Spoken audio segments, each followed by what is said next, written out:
Welcome to the Enlightenment Podcast, to our listeners and viewers from around the world, where we dive into meaningful dialogue on Palestine here, offering insight and context that is sadly missing from mainstream media, while celebrating Palestine's really rich traditions, culture, and heritage.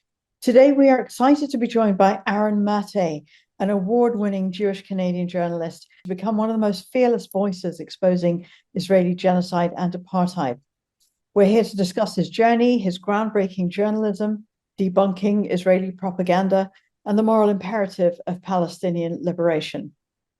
Before we begin, I want to acknowledge that this week alone, Israeli occupying forces continue to murder Palestinians in the West Bank and in Gaza through bombings and deliberate Israeli-made starvation.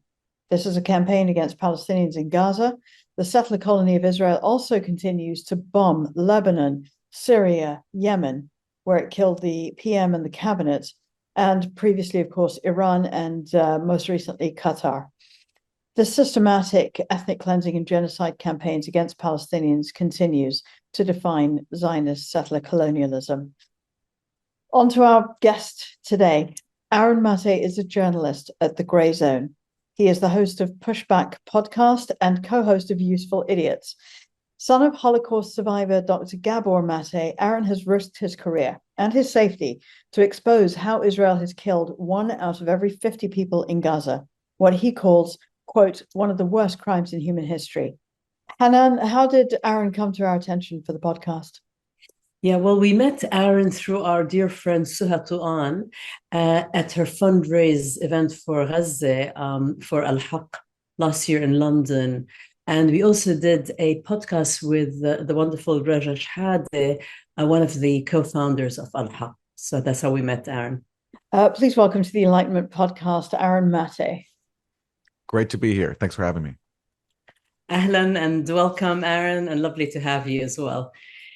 So, Aaron, personal history shapes our understanding of injustice, and your dad, Dr. Gabor Maté, is a Holocaust survivor, and his parents were murdered in Auschwitz. But he wrote a quote: "The murder of my grandparents does not justify the ongoing dispossession of Palestinians." And I believe when you were 10 years old, you heard him break down on Canadian radio. And when he witnessed basically the first Intifada. Can you talk about growing up and from sort of a father who was a Zionist who became anti-Zionist, and how it shaped your never again means never again for everyone, not just Jews? Sorry, many questions. Yeah, so my dad, Gabor, had an awakening in his early 20s. He was in a Zionist youth group that was very influential in my family. It's where my two uncles, my dad's brothers, met their wives at the summer camp that we all went to. And so my dad, Gabor, was involved in that group, and he was tasked one day with debating publicly, like, the Zionist position against, I believe, even an Arab student group, or certainly someone who was going to present the sort of Palestinian perspective. This is around 1967, and so he said to himself, well, if I'm going to debate the Zionist position, I should know what my opponents are saying. So he picked up some books and he read the Palestinian perspective. Then he realized very quickly, okay, they're right. And that was it for him. And he became anti-Zionist, and he wrote a very long article on the 1967 war about how Israel had provoked it, and how Israel at that point was becoming a tool of Western hegemony, which Gabor was very sensitive to, because by that point he was an activist against the Vietnam War. And one of the things that also turned him in a different direction was he noticed that the same media system that was parroting all the lies that sustained the Vietnam War, the killing by the US of millions of people in Vietnam and Cambodia and Laos, that same media was also parroting Israeli narratives about 1967, and that clued in, that sort of set off a question to him. Well, like, if Israel is in the right here, if Israel is this threatened state just being constantly put in jeopardy by these aggressive Arab neighbors, why is the Western media, which launders imperialistic narratives, why are they supporting Israel? So that also was a clue to him that something was off. And so that his path obviously really influenced mine. And My mom as well also shared his politics, and so I just grew up around that. It's just what I absorbed from a young age, and I got the sense. I mean, my memories are basically just I noticed his isolation from the Jewish community in Vancouver. Like he had a small little group called Jews for a Just Peace, and they would meet in our living room, and there was like three of them. It was very small, I immediately recognized there was something noble about that, about being in the small fringe, even if it meant being called names and excommunicated. And another thing I remember was there was finally going to be, this is now during the first Intifada, there was going to be a public debate on local television in Vancouver about Israel Palestine. And I remember all the Zionists on the panel, they all said to the CBC, we won't appear if Gabor is on stage with that because he's so extreme. He's so fringe. And I also just thought then, well, if he's wrong, why are you afraid of debating him? And I noticed then too, like the tools that are used to marginalize people who take the correct position. So I just kind of got from an early age how things work. And I admired the stance of being a lonely voice, even if it meant being marginalized. And so, and also formative was, as you mentioned, he went to the occupied territories during the first Intifada as part of a medical delegation. And yeah, I heard him on the radio talking about what he was witnessing, and he broke down crying. He said he'd been crying the whole time he'd been there. And I just remember feeling very proud of him for that. I think, there was some pain in his voice, not just what he was seeing, but also what his community was supporting, what was being done in the name of the Jewish people, especially having survived a genocide at the hands of the Nazis. I mean, we're supposed to take the lesson never again seriously. Never again means never again for everyone. Yeah. And so, yeah, all those were very formative experiences for me. And I still was very surrounded by Zionist narratives because I still went to that summer camp that my family was involved in, even though, my dad didn't agree with any of the political ideology when it came to Israel. It still was just important to our family. It's just something we all did. And there I got to see a bit how it works, how North American Jews are indoctrinated. It is a wonderful camp. I had a great time. I made wonderful friends for life. And I got a window into how it works. You sort of start it's not even conscious. You start subconsciously associating your wonderful friends, your sense of belonging. Cause especially if you're growing up in a place like Vancouver, I didn't have too many Jewish friends. So camp was a place where I could be around people who I shared certain things in common with that I didn't have with my non-Jewish friends. And so you start subconsciously associating your friendships, your sense of belonging with this foreign ethno state that you're told is like a beacon of socialism, because of the kibbutzes there, which is, of course, just all complete fiction. And you're told all the propaganda, but it's a land without a people, for a people without a land, all that stuff. And so you start associating subconsciously this far off ethno state with like your precious memories and friends.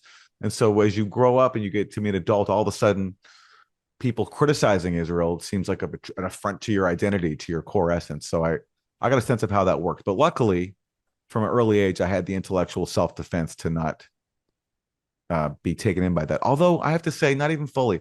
Sometimes in my life, I'm sorry to say, I have fallen a bit into the sort of group into the indoctrination a little bit. Like just relatively, it's not that bad. But I'll just give an example. When I was in college, I went to Concordia University in Montreal, and at the time, Concordia had a really, and still does, really well organized Palestinian student movement. This is now in the early 2000s, so around 9/11, 2002. So by this point, the second Intifada has broken out. And Benjamin Netanyahu came to our school to speak, and we protested it. And long story short, I ended up getting arrested. Like cops grabbed me, and then after cops grabbed me, someone broke a window, and then there was basically a little mini riot. And the speech was shut down.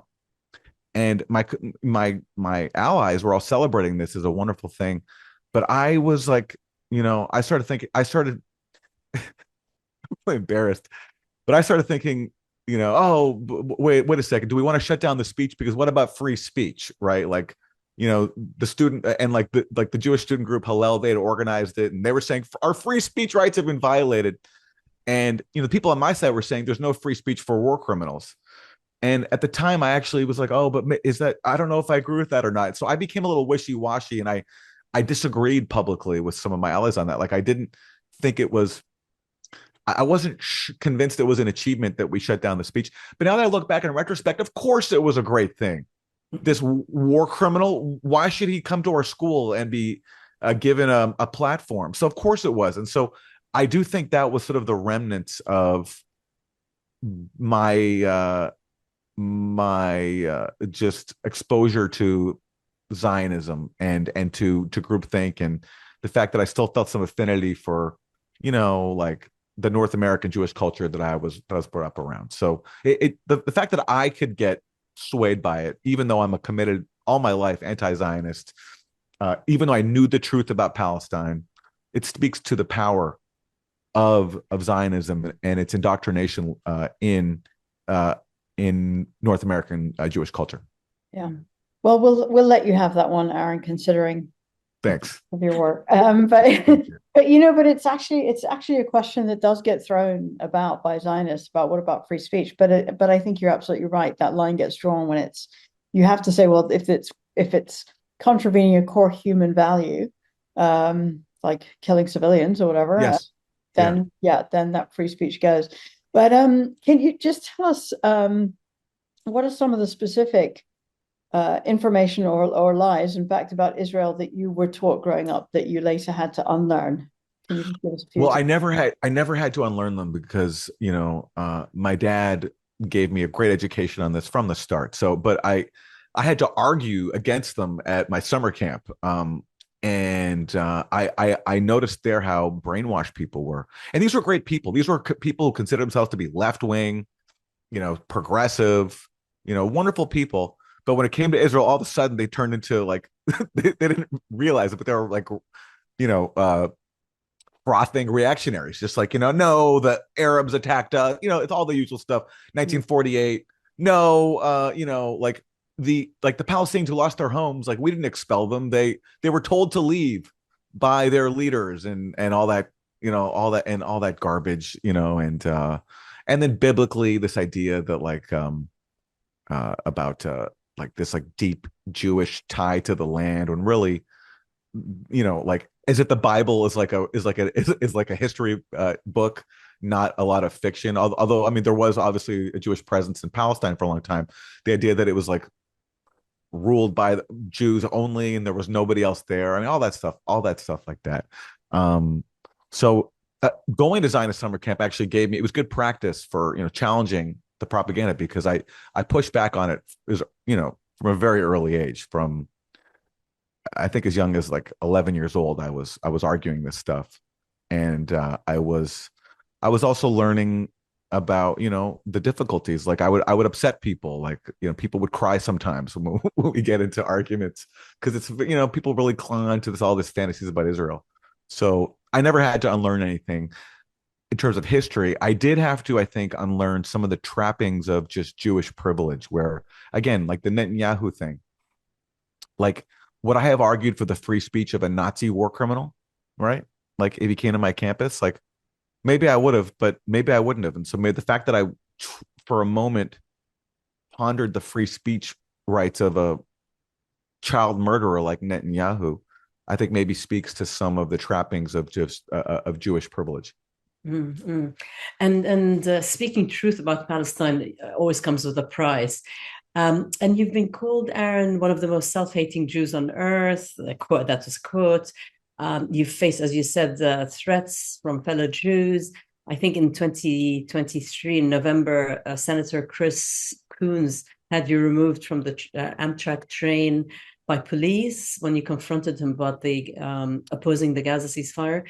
So can you tell us about how you're speaking out, and how you've been sort of attacked also by other Jews, and how does that work for others who really want to speak about Israeli apartheid and ethnic cleansing like you have, but they're too scared and they don't want to go through what you've gone through? There was one time when it bothered me. It was during that time when I was at Concordia, and there was all the controversy about Netanyahu being canceled, and it was just like the limits of my solidarity were tested there, like they were, and so I there was a part of me that still wanted I didn't want to have conflict with other Jews, and part of me was bothered that I was upsetting them, but I got over that pretty quickly. And so aside from that, look, it's just what we do. It's just, like, we're lucky. I'm speaking now of my family, like and any other Jewish person who's not brainwashed by Zionist propaganda. We're lucky to not be brainwashed, to not be indoctrinated into that cult of Jewish supremacy. And so when you're fortunate enough to be enlightened, as this podcast is about, you just want to spread that message. So in terms of, and there's no cost to us, like we're lucky. Gabor is a very successful, famous person. So I mean, there's no there's some people who probably don't invite us to some gatherings they have anymore, but like, who cares? We're fortunate to be enlightened, and we're fortunate to have a little platform that we have to make use of. And so all this name calling, it's long past caring about that. And I never should have, to begin with, to the extent that I did. Yeah. Fair enough. Aaron, I wanted to ask you about your January 2024 Grayzone investigation, which pretty much debunked the New York Times mass rape allegations of October 7th, 2023, revealing, I think, that families of alleged victims accused the Times of manipulation and lying. Can you tell us a little bit about that? But also, more importantly, at this point, we're not trying to prove that point again, but why does this kind of atrocity propaganda, whether it's beheaded babies or systematic rape claims, why does it keep going on? Is it to manufacture consent for what's going on in Gaza? Yes. Just to take that latter question, yes, to be able to wage genocide, these unspeakable horrors that Israel inflicts on the people of Gaza and the West Bank every single day, you have to completely dehumanize and demonize the people you're slaughtering. And so atrocity propaganda is a tried and tested way of doing that. Go back to the first Iraq war, the Gulf War of the early 1990s, babies in incubators. Saddam's troops were ripping babies out of incubators. The second Iraq war, Saddam had weapons of mass destruction. Saddam was working with Al-Qaeda. There's the destruction of Libya. Gaddafi was handing out Viagra to his forces to commit mass rape. So therefore we have to go and destroy the whole country. So there's a long history of this. In Israel, being serial pathological liars was just following in that tradition, as they've always done. And on the issue of sexual violence, there's two things there. Well, first of all, the beheaded babies thing just didn't work because it worked for a little bit. I mean, if you look at CNN, they reported this literally as fact because the Israeli government said it. There was some CNN reporter who went on air and said, the Israeli government has confirmed that there were dozens of beheaded babies, and our source for this is the Israeli government telling us. And Joe Biden spread that as well, that he claimed to have seen photos of beheaded and burned babies that didn't even exist. But eventually that one died out because there's no evidence for anything, and Israeli officials had to admit that. So the sexual violence thing was then the next propaganda narrative that was really pushed, and that one is more difficult. First of all, it's harder to disprove because what they started claiming was that all the victims of sexual violence were dead. So how can we then, only they know truly if they were sexually victimized. So how can we and even if there's no forensic evidence on the bodies, which there was no forensic evidence at all, you can't interview a slain person. So that was very convenient. And also that's a much harder claim to challenge. It's such a sensitive issue, the crime of sexual violence, that people don't want to be seen as being deniers of that, right? And that was, I remember when me and Max Blumenthal came out against it, I had this feeling of dread, like, this is uncomfortable. But I knew it was a lie, and I knew one of the only reasons why it sustained itself is because of racism. That this caricature of the Arab savage, raping European white women. That was the caricature. That was the bigoted sort of view of the world that Israel was exploiting. And I knew that's part of the reason why I think that story had currency. Whereas if Palestinians had said that about Israelis, even though there's documented evidence of Israeli sexual violence, people would have had more evidentiary standards. They would have said, where's the evidence? In this case, Israel said it, so therefore it was just widely parroted and everybody fell in line, including, I have to say, in the progressive media space, which had been documenting the genocide. People just don't want to challenge that issue. They don't want to be called names. They don't want to be called a sexual violence denier. But, look, a journalist's job is to follow the facts. And when it came to facts supporting the allegation, there was none. There was no physical or forensic evidence. There was no visual evidence, even though, there was a lot of phones and there's a lot of surveillance of the areas that were targeted on October 7th. And all there were claims from people who claimed to be victims. Sorry, not claiming to be victims. Sorry. There was no one claiming to be a victim of sexual violence. No one saying I was a victim of this. There were only claims from people who said they were witnesses. But the problem is, if you look at their claims, all of them fell apart one by one. One of them talked about seeing a bunch of severed heads. There were no severed heads. There's no evidence for it. And then some of them claimed from this group, Zaka, this Israeli group that took part in recovering the bodies. And they had already been caught lying about beheaded babies and other atrocity propaganda. So, and then you had the case of the New York Times publishing the story, which everyone took so seriously. Oh, this must be true. The Times did this long investigation. They talked to all these people. This is the New York Times. This is the paper of record. This must be true. And the young Israeli woman who they claim was the symbol of sexual violence, her own family came out and said there's no way she was victimized by sexual violence because we spoke to her right before she was killed. And so there wouldn't have been time in those few minutes for her to be suddenly raped. So, but of course, because this narrative was so integral to the genocide campaign, and because of the pervasiveness of bigotry, that people would just believe this because the accused are Palestinian men, and it plays into the bigotry that Westerners have about that. And because it's such a sensitive narrative to challenge, it endured. And those of us who challenged it, of course, were called all these names, and and I have people who I know in my life who refuse to speak to me. And I was even previously, a long time ago, I joined this group of I'm embarrassed to say it, of Jewish media professionals. I joined it basically because, I had some friends in it and it seemed like a cool way to meet some people, whatever. And I like some people I met. Anyway, immediately after I went public against that allegation, they kicked me out without even talking to me, Okay. And it's fine. I had long checked out of the group anyway because it was too Zionist for my liking. But it's just and people called me all rape denier and all these names. Of course, even though still now we're talking about almost 2 years later, no evidence to support any of this, and all the evidence that's emerged undermines the narrative. I haven't heard from anybody apologizing because they need this narrative, I think, to hold on to what they're not confronting, which is the horror of the genocide they're supporting. So they need this narrative to justify it in their subconscious. That's the best way I can explain it. Yeah, that makes sense. And as you said earlier, it's part of the whole propaganda and lies that they just keep regurgitating. As you said, that the Palestinians in 1948 left voluntarily, but really it's for us Palestinians, we call it a Nakba al-Mustamirra, the ongoing Nakba. I mean, my mom was a Nakba survivor from West Jerusalem. Her parents' villa was stolen, given to German Jews. Also, the building in Haifa where she was born. My dad's from Bethlehem, and my cousins still live there, and it's really horrific conditions. But you've also mentioned your statistics, Aaron, that Israel has killed roughly 1 out of every 50 people in Gaza.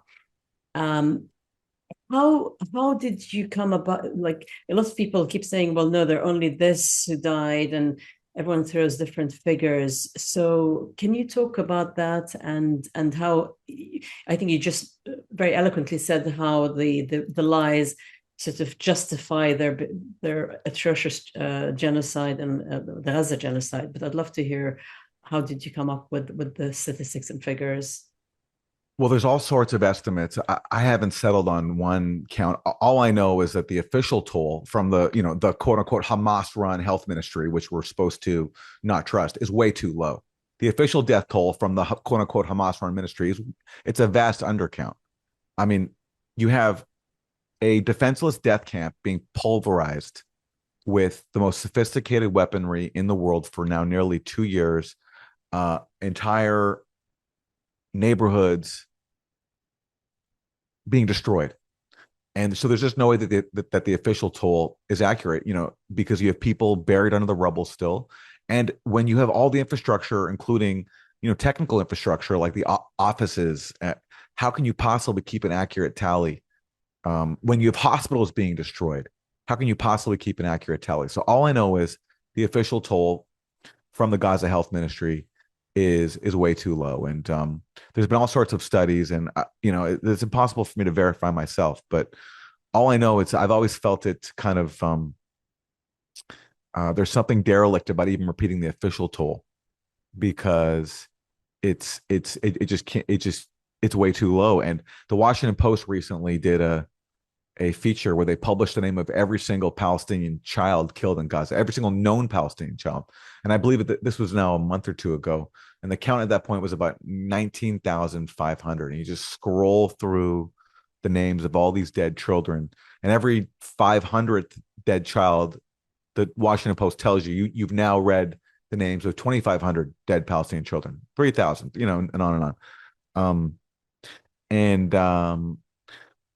We also know that there were some Israeli leaks recently saying that even according to Israeli figures, 83% of the victims were civilian. And even that, I think, is probably an undercount.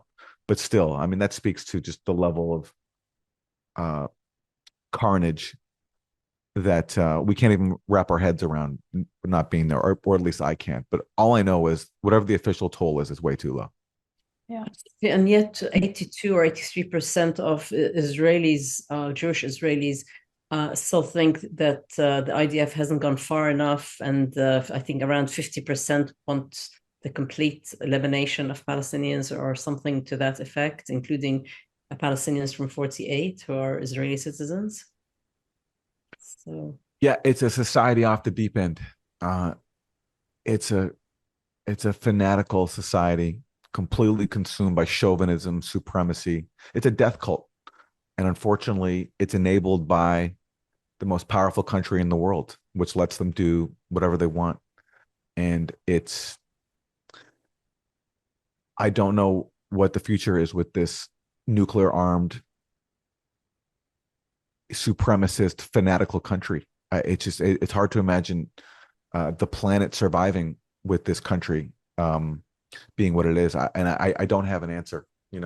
I'll be on, listen, I'm still an advocate, and I'm sorry if this offends people, of the two-state solution. Because I just don't know, like, if there was a way to, obviously, I would, if there was a path to dismantling Israel as a Jewish supremacist state, I'd sign on in a second. It's a threat to everybody, including itself. But I just don't know what the path is, especially when it has nuclear weapons. And so I've said, at a minimum, like, let's just start with at least giving Palestinians their long denied right to self-determination. Palestinian leaders, including in Hamas, have previously accepted a major defeat for Palestine, which is accepting just 22% of your stolen homeland in the West Bank, Gaza, East Jerusalem. So Hamas leaders have previously accepted that. And I still don't think that's something that should be ruled out. Like, the presence of the settlers, look, without the Israeli army protecting them, they wouldn't last. And so if things could change in the US, I do believe things could change there for the better, even though there will never, ever, or at least there probably won't ever be justice for the Palestinians for everything that's been done to them.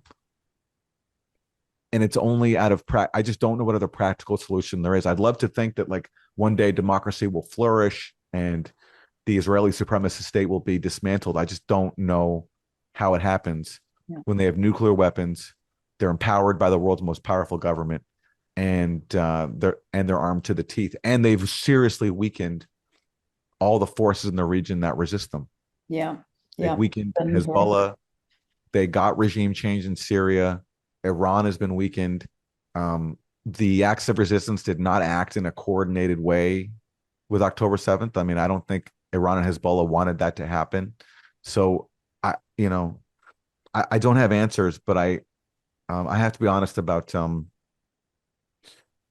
what I think just still might be remotely possible solutions that would be better than now, and unfortunately I still think that means accepting. It's up to Palestinians, of course, but that's just what comes to mind for me. Yeah, I think most Palestinians do not agree with that vision, because really taking 22%, a crummy 22%, as you say, of already what was stolen in 48, which illegally the UN gave 56% to the Zionists, and they end up with 78%. And then, so that's already illegal what they did. And now this 22%, that whoever it is, they do not represent all the Palestinians in the diaspora, like myself and many others, or in refugee camps, or in the West Bank and Gaza, because at the end of the day, no one has really taken a vote from any of us, and we have the right to return like everyone else, and we have a say in our future. So I don't think that a two-state solution will be long-term viable or acceptable to anybody. It was historic Palestine. It should be one state with equal rights for all, with multi-parties, the right of restitution and so on, for me. And South Africa, I mean, Shamim can talk, her family's from South Africa. They had apartheid, they had nuclear and so on. And, it's not perfect, but things did change. Yes. Well, listen, I agree with you on all those things. It should be equal rights for all. Obviously, there's no question about that.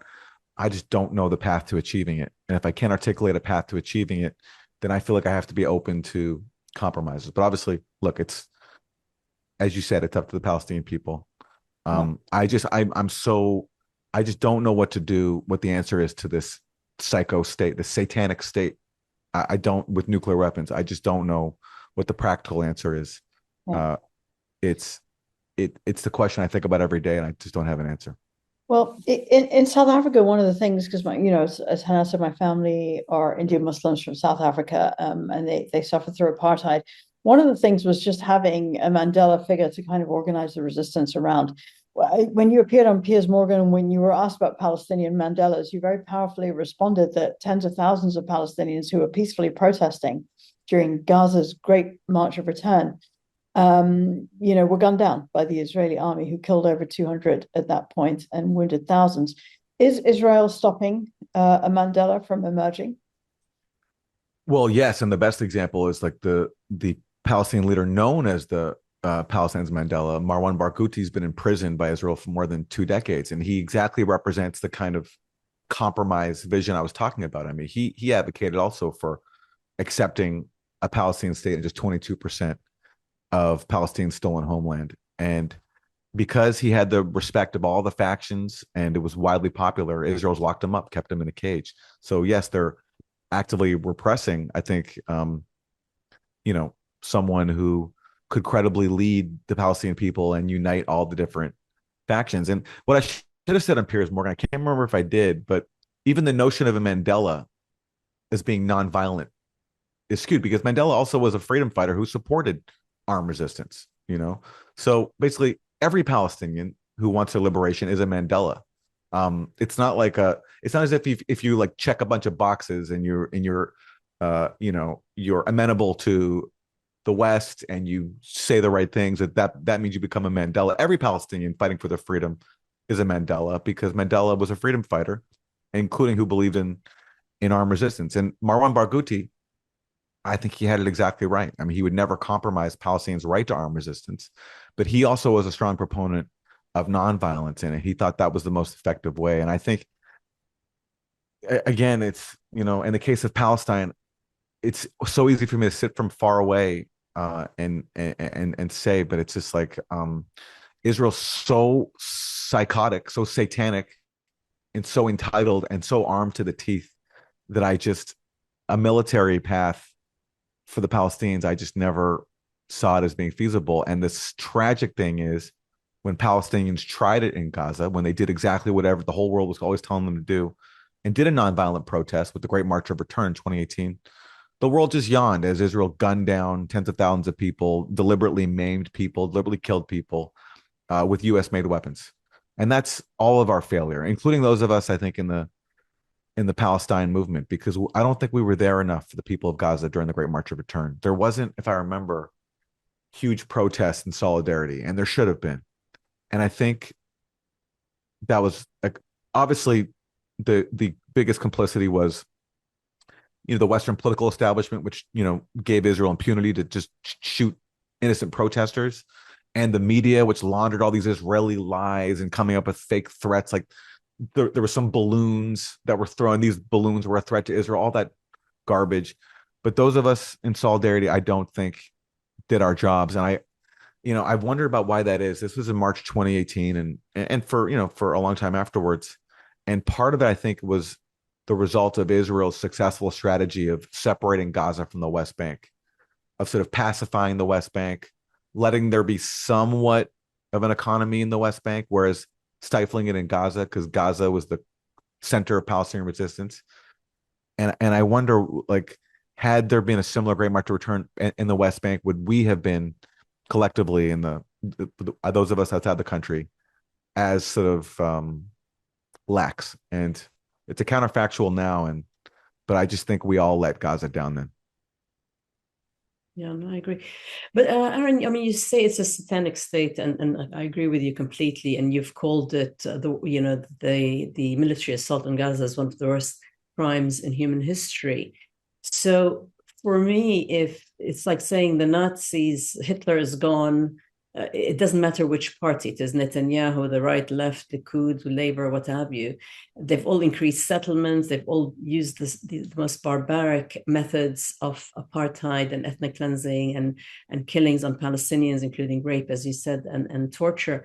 But so you would never accept for the Nazis to continue, regardless of it. You would say, oh, Himmler can stay, or whoever, or Goering, but not Netanyahu or Hitler. So for me, they've crossed every line, and to even think of a two-state with a genocidal maniac regime and ideology, and also you just said and you agreed that the majority of the people are very much sold into the Jewish Israelis are very much sold into this.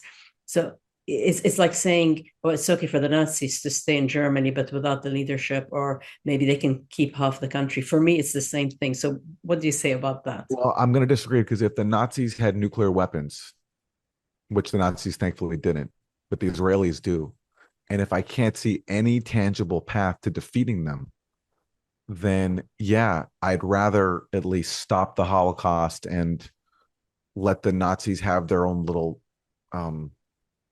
piece of land and with, under whatever constraints could be imposed on them, which would have to come with them finally letting Palestinians have their freedom, have their own tiny sliver of land themselves. I'd rather, because this country is so crazy that I think they're a threat to the entire planet. Again,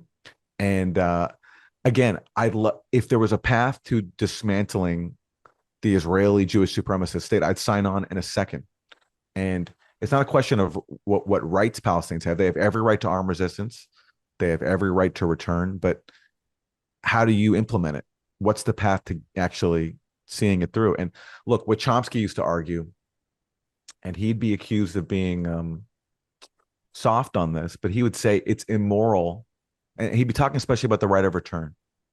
He'd say it's immoral to dangle in front of suffering people a prospect that's never going to happen, And so if you come to the conclusion that it's just going to be impossible to dislodge Israel, to dismantle it, then is there some other solution that is a vast injustice that could at least be better than the current reality of genocide and pogroms in the West Bank, and given that given that no one recognizes the legality of the Israeli colonies, the so-called settlements in the West Bank, or its occupation of West Bank, Gaza, it's that if we, that I cling to this idea that if there was a change in U.S. policy, then things could change in Palestine.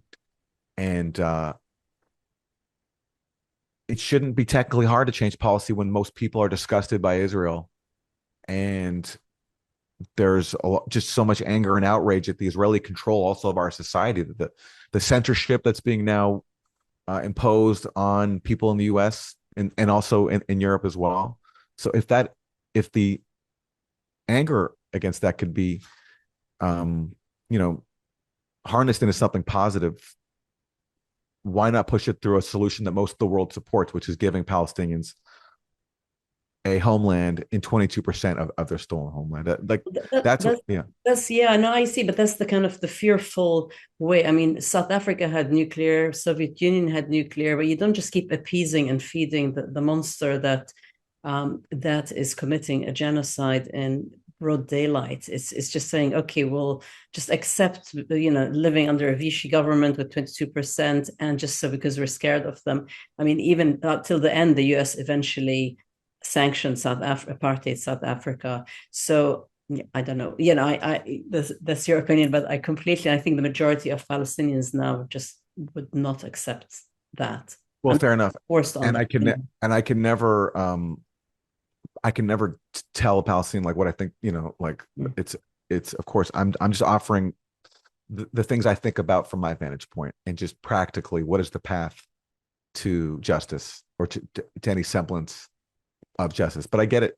Injustice for me, yeah, and look, the Palestinians are a resilient people with a deep attachment to that land, and the few times I've gone to Palestine, I've always been incredibly inspired and moved by the spirit of resistance that I've seen. So would never be my place to like lecture anyone or dictate. I'm just telling you about the things I think about, and the problem I have getting from A to B. Like, how is justice achieved on this planet?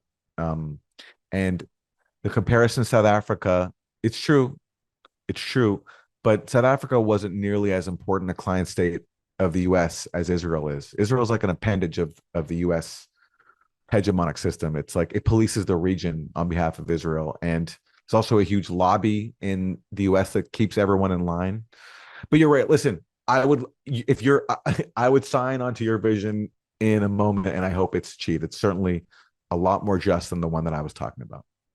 Well, it's true. Listen, I get what you're saying, because we get bogged down in the how, and it's always terrifying, because it's like, as you say, there's so many things that seem to be lined up against us.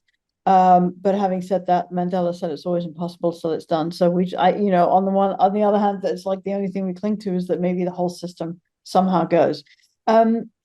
Speaking of that, it was unthinkable maybe a couple of years ago, because there was this conflation of anti-Zionism being anti-Semitism, and everybody kind of just like fell into line with that.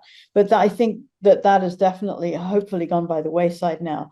But still, the lines seem very blurred between Zionism and Judaism in many cases, because the Star of David is being carved on Gaza's soil, on Palestinian faces, prisoners' head. It's evoking now fascism. Yeah. And it's blurring those lines, which I don't think is great. Hanan and I attended the first anti-Zionist Jewish Congress in Vienna this year, and and for us this is going to be more of a speech, but there are a few things that we were thinking, like, what would the things that anti-Zionist Jews can do? And I'm sure you've been doing most of these things your life, but if these kinds of things can be spread within the anti-Zionist camp, and hopefully the wider Jewish community, is it things like, we stop weaponizing the Holocaust industry. The Holocaust happened, but it's become a weapon to allow all sorts of horror. It's the indoctrination that you talked about in Jewish schools and camps that conflates Judaism and Zionism. Is it campaigns to dismantle the lobbies like AIPAC that literally can pay and for politicians to be on their payroll? Blockades of birthrights, pipelines, Aliyah pipelines, so that any Jew in the world can go and live in Israel, but Hanan can't go back there. It's insane. There are all these Indigo Books in Canada, you probably know. I mean, the owner of that company pays Canadians to go train to fight for the IDF or something like that. Yes. So these kinds of things, I think, need to be brought out into the open and named and shamed and just kind of changed in some way. What are your thoughts about? Well, of course, I mean, I mean, Holocaust education has become a complete joke. I mean, and it's served a cynical purpose for a long time to, portray the Nazi Holocaust as something. I mean, there are unique aspects to it, like the mechanized mass murder, the gas chambers. I mean, I don't want to. There is something uniquely evil about the German Nazis, but this idea that like ethno supremacist genocide, that was the only example of it, and it's not being carried out by Israel. And the conduct of Holocaust institutions. Recently, there was a Holocaust institution in the U.S. that I think it apologized for saying never again means never again for everyone. They issued some abhorrent statement recently. And yeah, all these institutions have been completely discredited. And you're right, the Star of David has become a symbol of genocide. And it is on North America. It is on Jews around the world who want to preserve their culture and not let it be consumed by this satanic state to push back on it. Personally, I don't even want to hear about anti-Semitism anymore. It's lost all meaning. Like it's the state waging a genocide is complaining about anti-Semitism, and its supporters are claiming about feeling unsafe on college campuses where people are protesting a genocide. So I don't even want to hear about anti-Semitism. It's lost all meaning as a result of the actions of the Israeli government exploiting the legacy of anti-Semitism. And this is the thing with Zionism. It needs anti-Semitism to survive, because to justify yourself as a Jewish supremacist state, you have to make the rest of the world unsafe for Jews, and you have to make them feel unwelcome elsewhere so that you can paint yourself as a safe haven. That's sort of like it's a cycle that Zionism produces. And it's completely, I've never been religious, but there are aspects of the culture that I value. But honestly, the idea of going to anything organized Jewish anymore, unless it's explicitly done to challenge Israel, I want no part in it. Because if you're not challenging Israel, then you're complicit in what it's doing. And luckily, the one thing that's hopeful is the younger generation of Jewish people that I've seen are not on board with Israel. And there's a real awakening. Like in my generation and up, like I still have people who have those fantasies about what Israel is, and they have that emotional attachment. I don't see that in younger generations, and that's a really positive thing. Yeah. No, I get it. And in a way, it's very sad that you have to leave aside a large part of culture, but it's become associated, as you say, with too many things that are tough. In you did an 80th birthday tribute to your father, and you wrote that your wish is that today's modern day Jewish ghettos, the Gaza death camp and occupied West Bank, will be liberated from today's modern day Nazis, the Israeli government. Bold, you don't pull your punches, received backlash, obviously. Why was it important for you to make that specific comparison? I think we know, but. Well, if I'm honoring my father, who survived Nazi genocide, he was born in Budapest in January 1944, and shortly afterwards, a few weeks later, the Nazis invaded Hungary, and he barely survived his infancy. He was my grandfather was sent off to a forced labor camp. Him and his mother Judy had to move into the Jewish ghetto. Then they moved into a place called the Glass House, which I recently visited with my dad for the first time, which was a old glass factory converted into a shelter for Hungarian Jews, thousands of them in a small little factory. And I went there with my dad, and we saw where him and my grandmother stayed for a few days. But, she realized, I mean, he's an infant at this point, and conditions were very, very bad. There was a lot of sickness going around, and she realized that if he stayed there, he would die. So she went out to the street, and a Christian woman was there, and she went up to her and said, "Can you please take my son to some relatives who are in hiding in a village elsewhere that was relatively safe?" And the woman thankfully did, and so took Gabor, baby Gabor, to the relatives, and that's how he survived. And so if I'm honoring him, if I'm honoring what he went through, and I'm applying the lessons of never again, how can I not apply it to the modern day Holocaust that we're currently overseeing and we're watching live streamed? I mean, the Nazi Holocaust wasn't live streamed. This genocide is live streamed. So how can I not apply that lesson of my dad's history, of his survival, to the genocide of today being done in the name of our people. And some of the people who helped save his life were Zionists. They were. That's just one of the things of history. They were. But the fact that this is our people just makes it all the more of a responsibility on our part to speak out. It's just a duty. And visiting the glass house and being there with my dad on the same streets where a woman took him from my grandmother and smuggled him to safety. My thought was I want that safety for every Palestinian infant who's now facing the modern day Nazis. So, and that's just I don't know what other conclusion I can draw if I'm trying to accurately apply the lessons of my own family's history. Mm.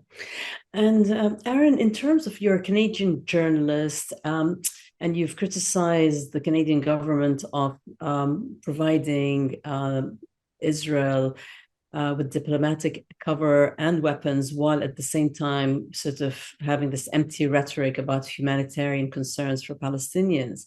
So what specific policies can you see, or would you like to see the Canadian government and the US government make that you are championing at this stage? The obvious is an arms embargo. And in the US, at least, there's some momentum towards that. Democrats have finally paid attention to their voters. And so you're seeing more Democrats now voting in favor of cutting off weapons, although, of course, it's still nowhere near where they should be at. So, yeah, that's the basic start. And the arms embargo, I mean, sanctions, supporting the ICC in its investigation, in its indictment of Netanyahu and Yoav Gallant. I mean, we can all see what's going on, and all these people, I wish they would think about their legacy, like what kind of legacy they want to, just purely out of self-interest. Forget morality, because to be a politician at that level, you have no morality. But just think about self-interest. Like, do they want their grandchildren and great-grandchildren to be associated with the name of someone who was an accomplice to a genocide, to an extermination of an entire people? I would hope that they would think about their self-interest, because that's going to be their legacy. That's going to be the legacy of anyone who enabled this Israeli mass murder campaign. And it bothers me. It was so frustrating that even allies of the Palestinian cause, if you can call Bernie Sanders that, I mean, he at least acknowledges Palestinian humanity, which is better than most US politicians. But even him, in the early days of the genocide, he opposed a ceasefire.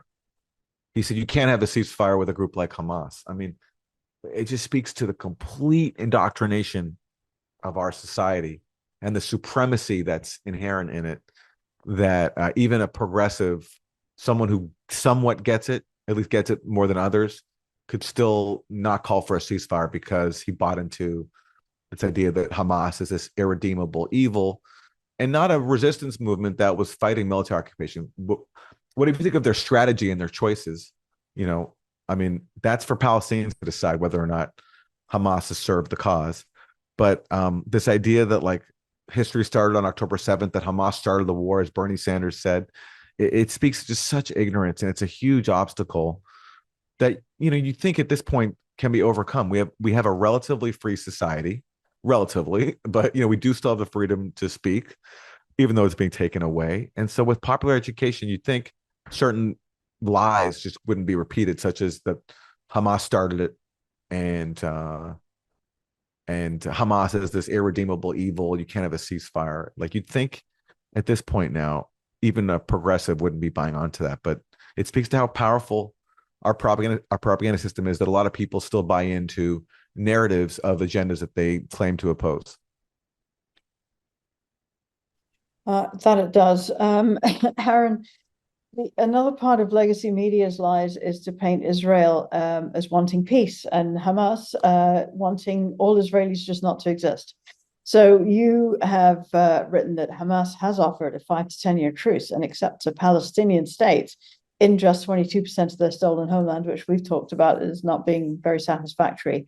And yet it's Netanyahu who is sabotaging every peace negotiation. Can you tell us a little bit more about that situation and why it's portrayed the way it is in legacy media? Yeah, I've always said that, Hamas, when it comes to the issue of two states, Hamas has a more accommodating, moderate position than the entire Israeli and U.S. political establishment, because no one in the U.S. or Israeli political establishment will say Palestinians have a right to a homeland and 22% of Palestine, which again, as we talked about, is already a huge injustice to Palestinians. But no establishment U.S. or Israeli politician will even rise to the level of accepting a major injustice for Palestinians, because they support Israel's self-declared right to colonize West Bank land and take up the major settlement blocks. So if you look at all the Israeli quote unquote peace offers, all of them that have been made to Palestinians over the last few decades, all of them have entailed Israel keeping the major West Bank settlement blocks like Ariel or Ma'ale Adumim that make a Palestinian state impossible, and that's across the spectrum. Obama sometimes criticized settlement expansion, but no one ever said in the U.S. or Israel like all the settlements should be dismantled.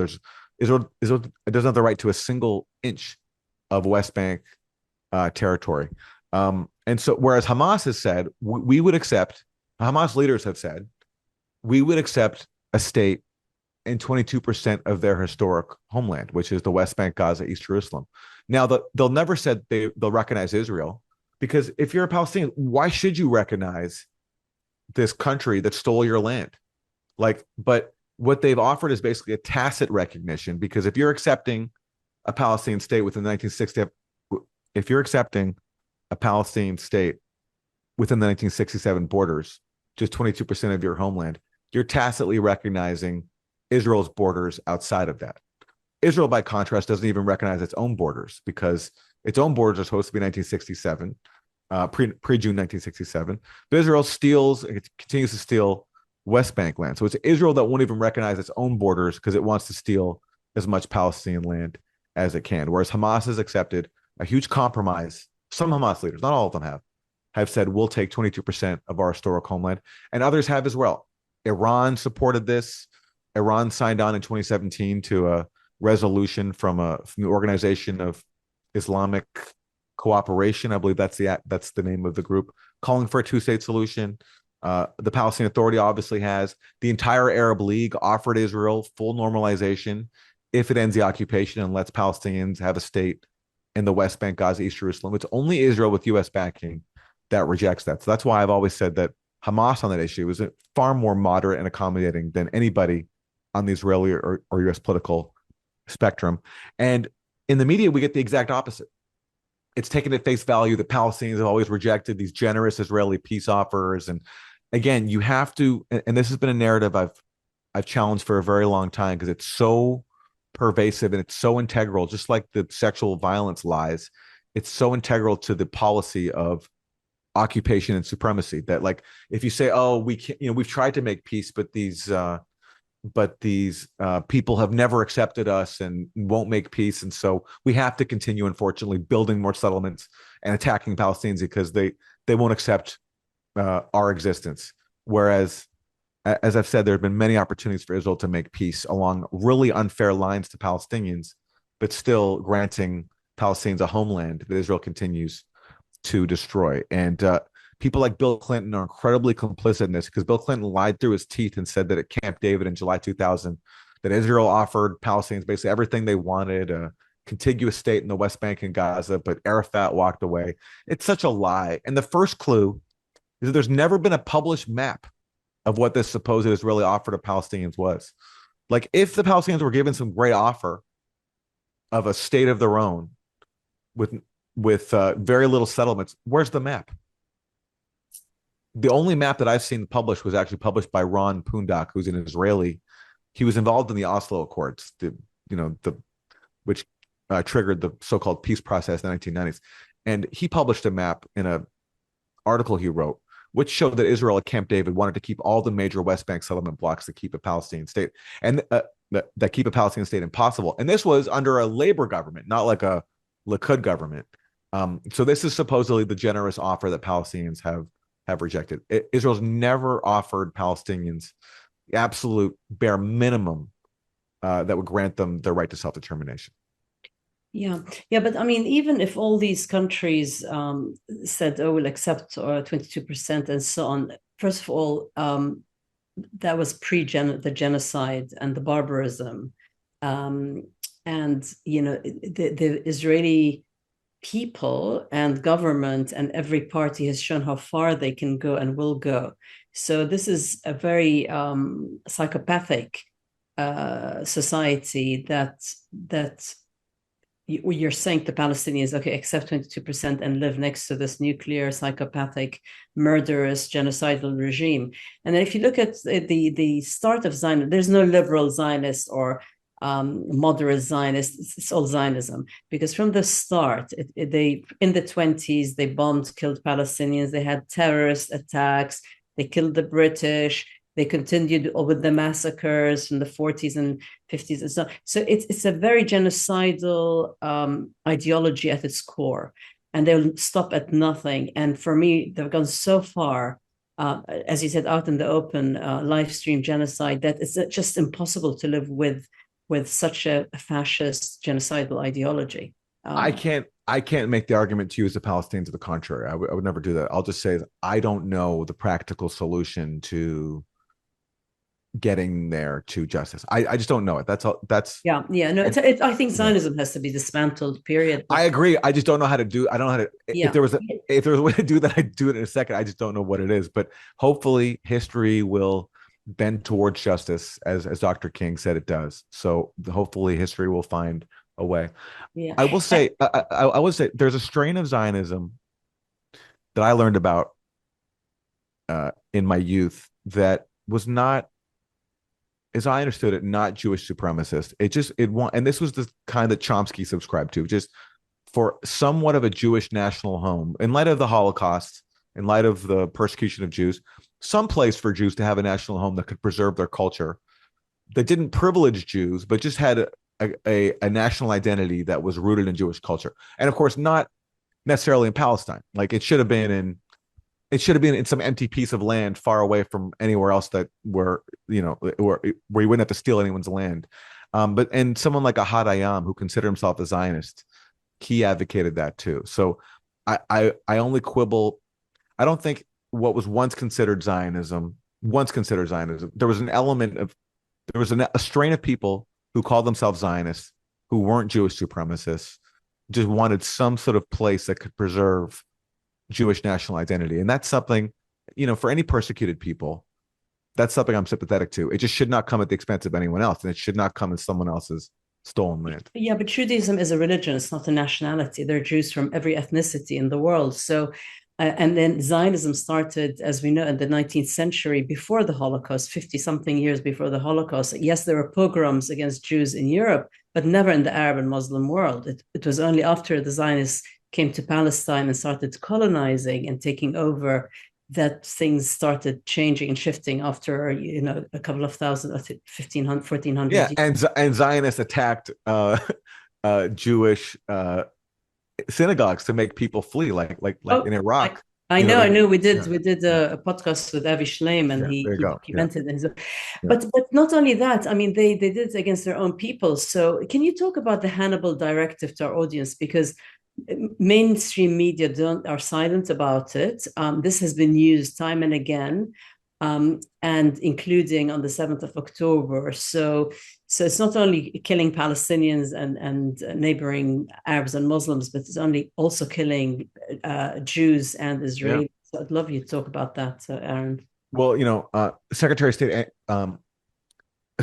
Antony Blinken, after October 7th, he went to Israel and said, I'm coming here as a Jew, which is so embarrassing. You're supposed to be the top U.S. diplomat, and you're coming there claiming you're part of the ethno-supremacist culture whose existence basically is what led to October 7th, because Palestinians were resisting their oppression by this Jewish supremacist state. Anyway, so Blinken going there and identifying himself with the Jewish supremacist state, like ethnically, rather than going there as a diplomat to try to broker peace, going there as a Jew. Anyway, but he would say often, and many other Israel apologists do, that October 7th was the worst attack on Jews since the Holocaust. And of course, there's something so disingenuous about that, because Israelis weren't attacked on October 7th because they're Jews. They were attacked because they're colonizers.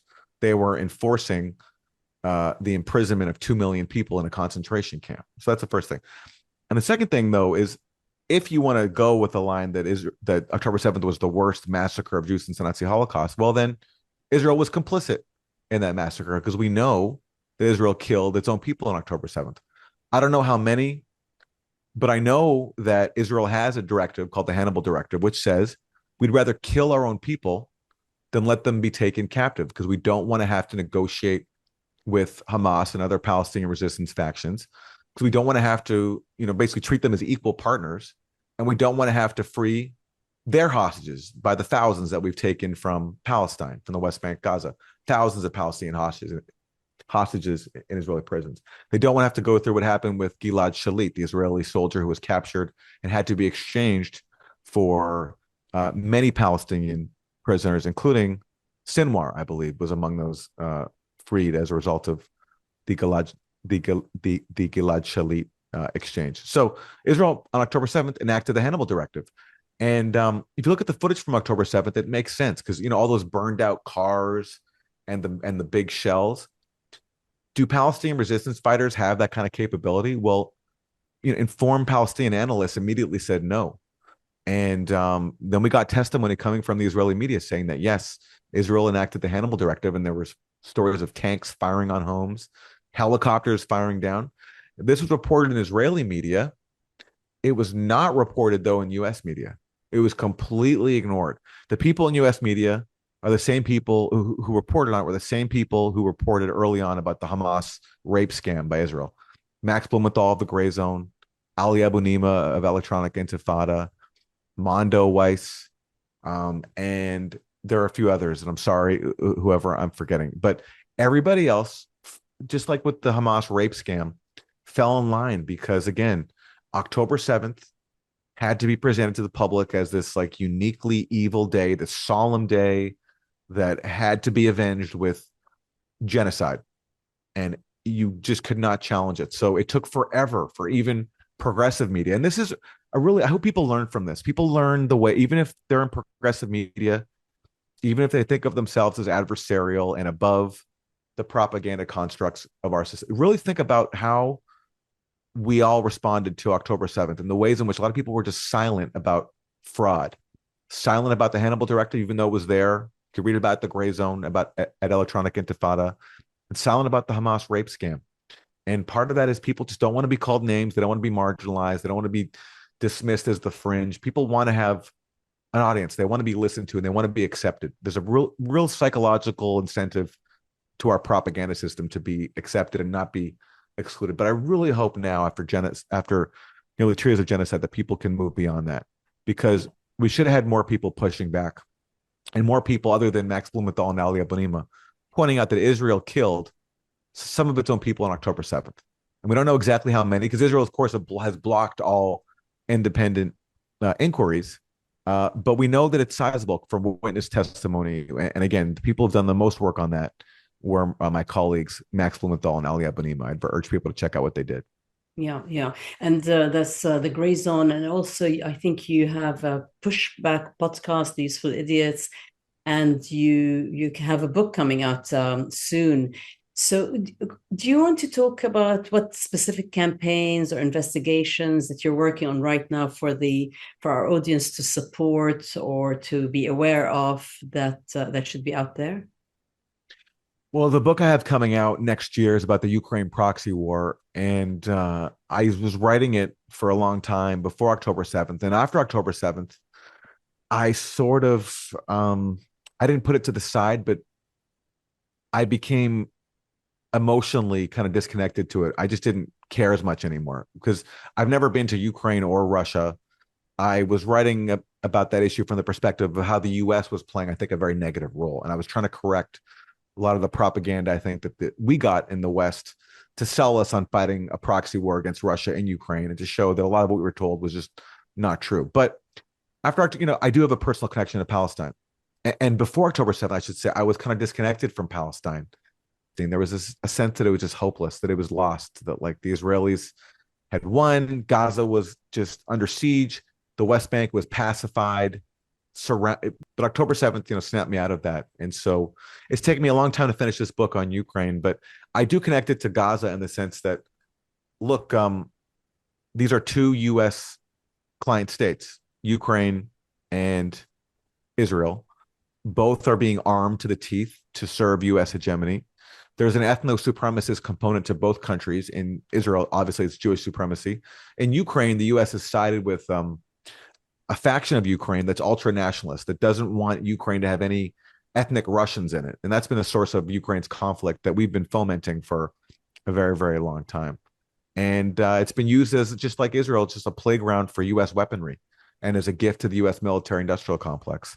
And that's why Zelensky, the president of Ukraine, rather than finding solidarity with Palestinians in Gaza, who are being bombarded like his country is by Russia, he loves to profess his fidelity to Israel because, like Israel, he's a proxy of the U.S. And unfortunately, I have contemporary colleagues in the progressive space who don't agree with me, who think that, that somehow supporting the proxy war in Ukraine is equal to supporting the Palestinian fight for freedom. Anyway, that's a whole other story. But look, I mean, someone like Biden openly said, like he was asked after the genocide began, he said, can the U.S., handle two conflicts at the time, fueling the genocide in Gaza and the proxy war in Ukraine? And Biden was indignant. He said, of course we can. We're the U.S. We're the indispensable power. So he saw both the Ukraine proxy war and the Gaza genocide as being, a campaigns to reinforce U.S. hegemony. And he's right. That's what Israel's doing by wiping out the acts of resistance, by wiping out Gaza, showing the people of the region, don't you dare resist our hegemony. Yeah. There was an article in the New York Times in late 2023, shortly after October 7th, saying that U.S. officials understand that Israel's aura of power was shaken by October 7th. And so the aura of power had to be restored. That's what all this is about. From Gaza to Ukraine, it's all about protecting our aura of power. So we have to wipe out Gaza, teach the natives of the region not to raise their heads, not to resist our rule. And the same thing in Ukraine, we're using Ukraine to bleed a strategic adversary in Russia. And so we're defending our aura of power there as well. So that's what my book will be about next year. And it's called Their Blood, Our Bullets. And you could just apply, and it comes from Oliver North, who was a neoconservative figure, very involved in the Iran-Contra scandal in the 1980s under Reagan, like running guns to Iran and using the proceeds to arm the Contras in Nicaragua to overthrow the Sandinista government. He was talking about Ukraine. He was saying what a great thing it is that it's their blood and our bullets. And you could say the same thing about Gaza as well. It's their blood and our bullets. Yeah, absolutely. Well, I was going to ask you your final thing about the US and Israel, but I think you pretty much answered it there, Aaron. So thank you. Good to know about your book. And as Aaron Darcy Roy said, once you have seen it, keeping quiet and saying nothing becomes as political an act as speaking out. History, I believe, will judge all of us by how we respond and the actions that we take to stop this ongoing erasure and ethnic cleansing of Palestinians in this intentional Israeli and US man-made starvation. It is our collective responsibility to speak out and act against injustice. Thank you again to Aaron for joining us. If you've enjoyed today's episode, please take a moment to like it, to share it, to subscribe, because that engagement really helps us to amplify the reach of this podcast. And Aaron, thank you so much again for joining us today. Thank you for having me. And Aaron, just to say thank you. We might not agree on a two-state, but I really value your courage and all that you do, you and Max, and everything that you do. We agree on the two-state. We agree it's fundamentally unjust. It's a complete, and I don't expect any Palestinian to accept it. I'm only coming at it from the perspective of what is a practical solution. And so that's why my mind entertains it when I think about how this nightmare can be not even fully undone, but at least somewhat eased. And so that's where my mind goes. But in terms of do I think that would be a just thing? And do I believe that this Jewish fanatical state should exist? Of course not. Absolutely. It's only a question of what I deem to be realistic on this planet. But I totally get that for a Palestinian, it's that's you know I'm able to sail this with some detachment. For a Palestinian, it's a lot different, and I would never try to argue with you to the contrary. And I appreciate your kind words. Thank you. That's what, and for me, it's like you said, it's supremacy, and it does not Jewish supremacy, any supremacy doesn't have space in today's world. And certainly, it's not about the religion. I think Palestinians are fighting the occupation. It could be Buddhist, Hindu, Sure. Muslim, Christian. It's about the occupation, regardless of the religion, as you mentioned earlier. So thank you. Yeah, but the other thing is that I think even a two-state has been like made a mockery of by, as you said, Aaron, Israel's negotiations, with Hamas. So it's interesting, like even to me, even a two-state is off the table. That it's not something that the people holding the weapons and the power want. So I guess why not go back to basics and dream big for the full thing? But who knows? Well, listen, I'll just say, if Marwan Barghouti and if even members of Hamas, like even members of Hamas after October 7th said, like all I'm saying is, if they're not going to take it off the table, I'm not going to either. Yeah. That's where I stand. But we all agree this state is supremacist, satanic, should not exist. There's no argument there. And just the question is what's the way forward? And that's on all of us to help figure out. Indeed. Thank you for that. So as I wrap, stories and representation matter. Stay informed, stay engaged, speak up, and most importantly, take action for justice for Palestine. Our collective voice is making a change. In solidarity and with appreciation. See you next time. And thank you again for your time. Thank you.